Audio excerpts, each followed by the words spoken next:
अऊज़ु बिल्लाहि मिनश शैतानिर रजीम बिस्मिल्लाहिर रहमानिर रहीम अस्सलामु अलैकुम। फ्रेंड, आज मैं बात करूँगा कि ट्रांसवर्सिंग। अऊज़ु बिल्लाहि मिनश शैतानिर रजीम बिस्मिल्लाहिर रहमानिर रहीम अस्सलामु अलैकुम। फ्रेंड, आज मैं बात करूँगा कि ट्रांसवर्सिंग के प्रोग्राम की बात करूँगा C++ में, कि हम C++ में ट्रांसवर्सिंग का प्रोग्राम किस तरह बना सकते हैं। सबसे पहले तो आपको ये पता होना चाहिए कि ट्रांसवर्सिंग होती क्या है। ट्रांसवर्सिंग फ्रेंड एक जो है वो ट्रांसवर्सिंग बेसिकली फ्रेंड ट्रांसवर्सिंग जो है वो उसकी डेफिनेशन ये है कि हम उसमें डेटा को एक्सेस करते हैं, यानी कि जो प्रोसेस है डेटा को एक्सेस करने का या डेटा को विज़िट करने का, लेकिन डेटा को एक्सेस करने का, डेटा को विज़िट करने का वो ट्रांसवर्सिंग कहलाता है। यानी कि ट्रांसवर्सिंग उसी टाइम कहलाएगा जहाँ हम डेटा को एक्सेस कर रहे हैं वहाँ डेटा मौजूद हो। ऐसा प्रोसेस जिसमें हम किसी डेटा को एक्सेस करें और वहाँ डेटा वहाँ मौजूद हो, तो उस प्रोसेस को हम ट्रांसवर्सिंग कहते हैं। डेटा को एक्सेस करें लेकिन डेटा वहाँ मौजूद हो, तो उस प्रोसेस को हम ट्रांसवर्सिंग कहते हैं। और इसको हम विजिटिंग ऑफ डेटा भी कहते हैं, डेटा की विज़िट करना। तो आज मैं ऐसा एक प्रोग्राम बनाऊंगा। तो स्टार्ट करते हैं। मैं लिखूँगा हैश इंक्लूड IO स्ट्रीम। इसके बाद यहाँ पे फ्रेंड मैं इंटरप्रेस करके लिखूँगा यूजिंग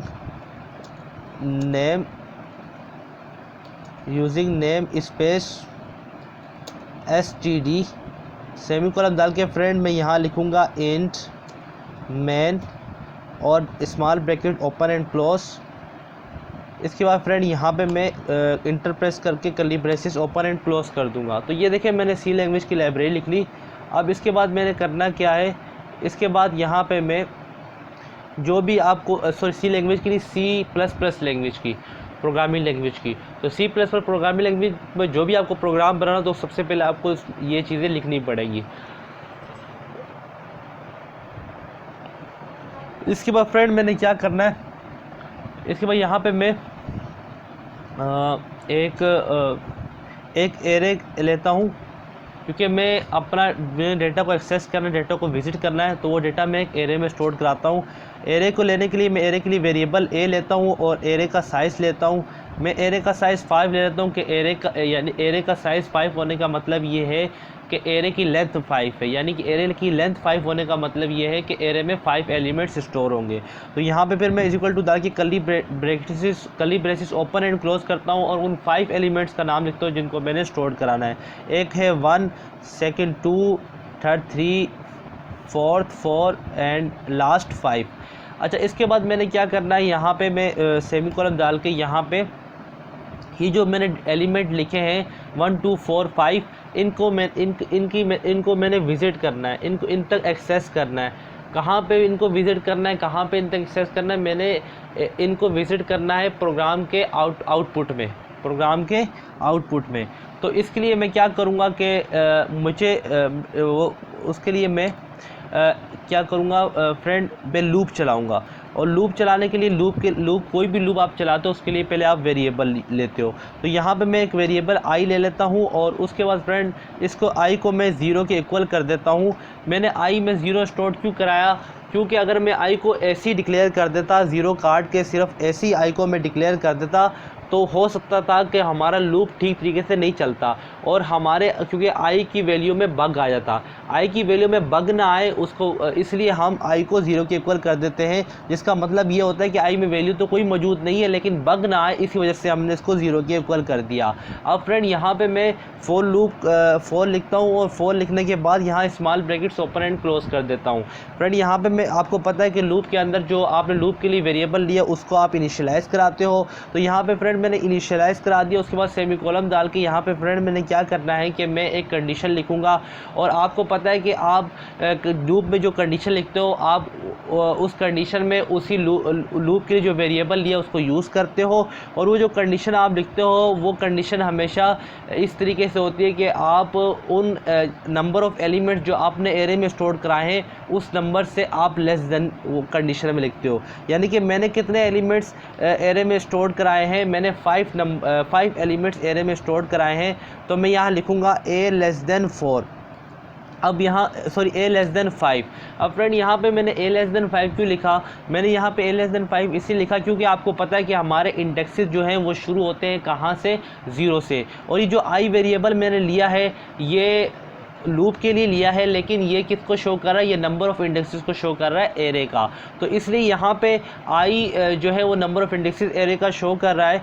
तो नंबर ऑफ़ इंडेक्सेस 5 एलिमेंट्स के लिए 4 बनेंगे क्योंकि नंबर ऑफ़ इंडेक्सेस 0 से स्टार्ट होता है, इसलिए नंबर ऑफ़ इंडेक्सेस 5 एलिमेंट्स के लिए 4 बनेंगे। इसलिए मैंने ये कंडीशन लिखी i लेस देन 5, यानी कि जो 4 इंडेक्सेस बनेंगे, 4 नंबर ऑफ़ इंडेक्सेस बनेंगे, वो जो 4 नंबर है वो 5 से लेस देन है। इसके बाद फ्रेंड यहाँ पे मैं सेमी कॉलम डाल देता हूँ और सेमी कॉलम डालने के बाद मैं इंक्रीमेंट ऑपरेटर को यूज़ कर लेता हूँ। इंक्रीमेंट ऑपरेटर को यूज़ करने के बाद फ्रेंड यहाँ पे मैं इंटर प्रेस करके नीचे आता हूँ और यहाँ पे फ्रेंड मैं कर्ली ब्रेसेस को ओपन कर लेता हूँ। कर्ली ब्रेसेस को ओपन करने के बाद जैसे कि आपको पता है आप लूप यूज़ करते हो, तो लूप कोई भी लूप का नाम लिख के कंडीशन वगैरह चीज़ें लिख के तो आप लूप की कर्ली ब्रेसेस के अंदर उस लूप के जो चीज़ आपने प्रिंट करानी है उसके लिए आप प्रिंट एफ या सी आउट यूज़ करते हो। तो यहाँ पे मैंने वो तमाम डेटा को प्रिंट कराना जो मैंने एरे में स्टोर किया है, या वो तमाम एलिमेंट्स को प्रिंट कराना जो मैंने एरे में स्टोर किया है। तो यहाँ पे फ्रेंड मैं सी आउट को यूज़ करूँगा, जो क्योंकि आपको पता है C++ लैंग्वेज में कोई भी चीज़ आपको आउटपुट में प्रिंट करानी तो उसके लिए आप सी आउट यूज़ करते हो। फिर आप ये डबल लेस देन ब्रैकेट्स भी ज़रूर यूज़ करते हो, तो मैंने यहाँ डबल लेस देन ब्रैकेट्स लगा दी। अब फ्रेंड यहाँ पे मैं डबल कोटेशन को ओपन कर लेता हूँ और यहाँ पे मैं एक स्टेटमेंट लिखता हूँ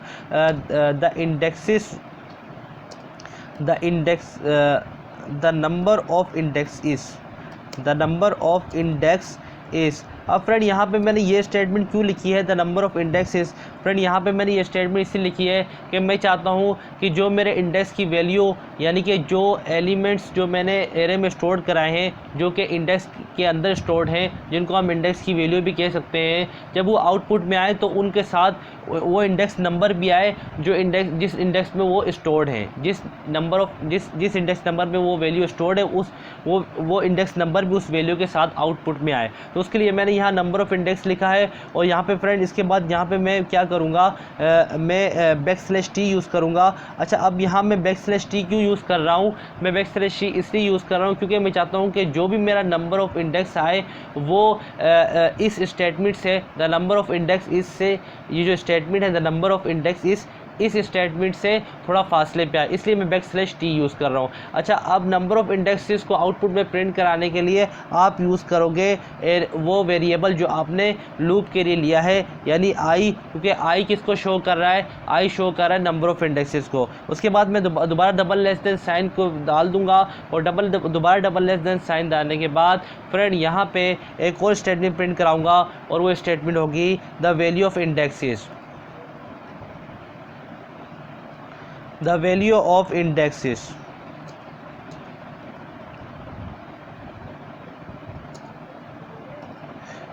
द वैल्यू ऑफ इंडेक्सेस मैंने यहाँ लिख दिया। अब फ्रेंड यहाँ पे क्या करना है कि यहाँ भी मैं \t डालूँगा। \t डालने के बाद फ्रेंड यहाँ पे उसके बाद मैंने क्या करना है, उसके बाद यहाँ पे मैं मेरी वो वैल्यू स्टोर हो जाएंगी, वो वैल्यू आउटपुट में प्रिंट हो जाएंगी जो मैंने एरे के इंडेक्सेस के अंदर स्टोर कराई, यानी कि वो एलिमेंट्स जो मैंने एरे के इंडेक्सेस के अंदर स्टोर कराए हैं वो 5 एलिमेंट्स। तो उसके लिए मुझे क्या करना पड़ेगा? उसके लिए मुझे कॉल करना पड़ेगा एरे के वेरिएबल को। तो यहाँ पे मैं दोबारा डबल लेस देन साइन डालूंगा और एरे के वेरिएबल जो मैंने ए लिया था उसको कॉल कर लिया, और उसको कॉल करने के बाद फ्रेंड हाँ उसके बाद मुझे लास्ट ब्रैकेट के अंदर उस वेरिएबल को लिखना होगा जो वेरिएबल मैंने लूप के लिए लिया है, और वही वेरिएबल जो है नंबर ऑफ़ इंडेक्सेस को शो कर रहा है। तो फ्रेंड एक चीज़ याद रखना कि नंबर ऑफ़ इंडेक्सेस को शो करने के लिए हम वेरिएबल को चेंज कर सकते हैं। जैसा कि नंबर ऑफ़ इंडेक्सेस के लिए मैंने यहाँ आई वेरिएबल लिया है। आगे जाते हुए अगर मैं एक और फॉर लूप चलाता हूं तो उसके लिए मैं नंबर ऑफ़ इंडेक्सेस को शो करने के लिए जे वेरिएबल भी ले सकता हूं। तो नंबर ऑफ़ इंडेक्सेस को शो करने के लिए आप वेरिएबल को चेंज भी कर सकते हैं, इसमें कोई प्रॉब्लम नहीं है। लेकिन शर्त ये होनी चाहिए कि जो वेरिएबल आप लूप के लिए यूज़ कर रहे हो उस लूप के अंदर जब आप नंबर ऑफ़ इंडेक्सेस के लिए भी वही वेरिएबल यूज़ करोगे, ठीक है। एरे के लिए कोई भी लूप आप यूज़ करते हो, जैसे कि एरे के लिए फॉर लूप आप यूज़ करते हो, मैं फॉर लूप की बात कर रहा हूँ, बाकी लूप्स की नहीं। एरे के लिए अगर आप फॉर लूप यूज़ कर रहे हो तो फॉर लूप के लिए जो आप वेरिएबल ले रहे हो, जैसे कि यहाँ मैंने आई लिया, वो वेरिएबल आप नंबर ऑफ़ इंडेक्सेस के लिए भी लोगे एरे की, ठीक है ना। नंबर ऑफ़ इंडेक्सेस के लिए भी आप वही वेरिएबल लोगे, ठीक है। तो इसलिए हमने आई नंबर ऑफ़ इंडेक्सेस के लिए भी लिया और आई फॉर लूप के लिए भी वेरिएबल लिया। और एक बात याद रखना, जब भी आप चाहते हो कि मेरी एरे के इंडेक्स के अंदर जो मौजूद वैल्यूज़ है वो आउटपुट प्रिंट हो, तो उसके लिए आपको क्या करना पड़ेगा, आपको एरे के लिए जो आपने वेरिएबल लिया उसको लिखना पड़ेगा, और उसके साथ आपको लार्ज ब्रैकेट में नंबर ऑफ़ इंडेक्सेस के लिए जो वेरिएबल है उसको लिखना पड़ेगा। और नंबर ऑफ़ इंडेक्सेस के लिए यहाँ कौन सा वेरिएबल है, आई है। तो हमेशा याद रखना, जब भी आपको जो कोई वो वैल्यू आउटपुट में प्रिंट करानी हो, जिस वैल्यू जो वैल्यू एरे के इंडेक्स के अंदर मौजूद है, तो उसके लिए आपको एरे के वेरिएबल के साथ नंबर ऑफ़ इंडेक्सेस, उसके लिए आपको सी आउट या प्रिंट ऐप में एरे के वेरिएबल के साथ नंबर ऑफ़ इंडेक्सेस के अंदर एरे के वेरिएबल के साथ लास्ट ब्रैकेट के अंदर वो वेरिएबल लिखना पड़ेगा जो नंबर ऑफ़ इंडेक्सेस को शो करता है, ठीक है। यहाँ तक आपको समझ आई हो। इसके बाद यहाँ पे फ्रेंड, यहाँ पे मैं चाहता हूँ, यहाँ पे मैं एंड स्मॉल एल यूज़ करूँगा, क्योंकि एंड स्मॉल एल मैं क्यों यूज़ कर रहा हूँ, मैं एंड स्मॉल एल इसलिए यूज़ कर रहा हूँ क्योंकि मैं चाहता हूँ कि जब मेरी एक लूप वन टाइम चल जाए, यानी कि ये आ जाए द नंबर ऑफ़ इंडेक्सेस आ जाए, और उसके बाद इंडेक्स का नंबर आ जाए, फिर आ जाए द वैल्यू ऑफ़ इंडेक्सेस। जब ये आ जाए the number of indexes and और फिर दोबारा ये स्टेटमेंट आ जाए द वैल्यू ऑफ़ इंडेक्सेस, जब ये दोनों स्टेटमेंट आमने सामने आउटपुट में प्रिंट हो जाए, तो उसके बाद मैं चाहता हूँ कि जो दूसरी बार मेरा लूप चले और दूसरी बार ये स्टेटमेंट प्रिंट करने के लिए मेरा लूप चले, तो वो नेक्स्ट लाइन से चले। इसलिए मैंने न्यू लाइन के लिए एंड स्मॉल एल यूज़ किया, क्योंकि आपको पता है कि C++ में न्यू लाइन के लिए आप एंड स्मॉल एल यूज़ करते हो। तो यहाँ मैं सेमी कोलन डाल देता हूँ। और फ्रेंड यहाँ पे एक और चीज़ मैं आपको बताता चला जाऊँ, जो \t होता है वो इक्वल होता है 8 बार 8 टाइम कीबोर्ड के स्पेस की को प्रेस करने के। \t बराबर होता है 8 टाइम कीबोर्ड के स्पेस को प्रेस करने के, ठीक है ना, ठीक है। यानी कि कीबोर्ड के स्पेस को आप 8 टाइम प्रेस करके जितना डिस्टेंस कवर करता है एक वेरिएबल, उतना ही डिस्टेंस \t भी कवर करता है। तो यहाँ पे देखिए, यहाँ से मैंने एक प्रोग्राम ट्रांसफरेंसिंग का कंप्लीट बना लिया। अब इस प्रोग्राम को मैं रन कराता हूँ। तो फ्रेंड देख सकते हैं, जब मैंने इस प्रोग्राम को रन कराया तो मेरा आउटपुट कुछ इस तरीके से आया कि यहाँ पे देखिए लिखा हुआ है the number of index is 0, the value of index is 1। Number of index 0 था तो वैल्यू ऑफ़ इंडेक्स 1 थी, यानी कि जो 0 इंडेक्स पे कौन सी वैल्यू स्टोर कराई थी, मैंने 1 कराई थी। कौन सा एलिमेंट स्टोर कराया था, 1 कराया था। तो ये सारा आपको बता रहा है। ये आप क्या करें, डेटा की विजिटिंग करें कि हमारे किस नंबर ऑफ़ इंडेक्स में कौन सी वैल्यू मौजूद है। अच्छा फ्रेंड, यहाँ पे देखिए आप जो नंबर ऑफ़ इंडेक्सेस है वो इस स्टेटमेंट के साथ आ रहे हैं, बिल्कुल क्लोज आ रहे हैं। द वैल्यू ऑफ़ इंडेक्स इसके द वैल्यू ऑफ़ इंडेक्स इस जो स्टेटमेंट है उसके साथ ये नंबर ऑफ़ इंडेक्सेस आ रहे हैं 0, 1, 2, 3, 4। अब मैं चाहता हूँ ये इसके साथ ना आए, अलग आए। तो उसके लिए फ्रेंड मैं क्या करूँगा, मेरे को एक और \t यूज़ करना पड़ेगा। और यहाँ पे मैं कहाँ यूज़ करूँगा, मैं यूज़ करूँगा स्टार्टिंग में इस स्टेटमेंट के the value of index is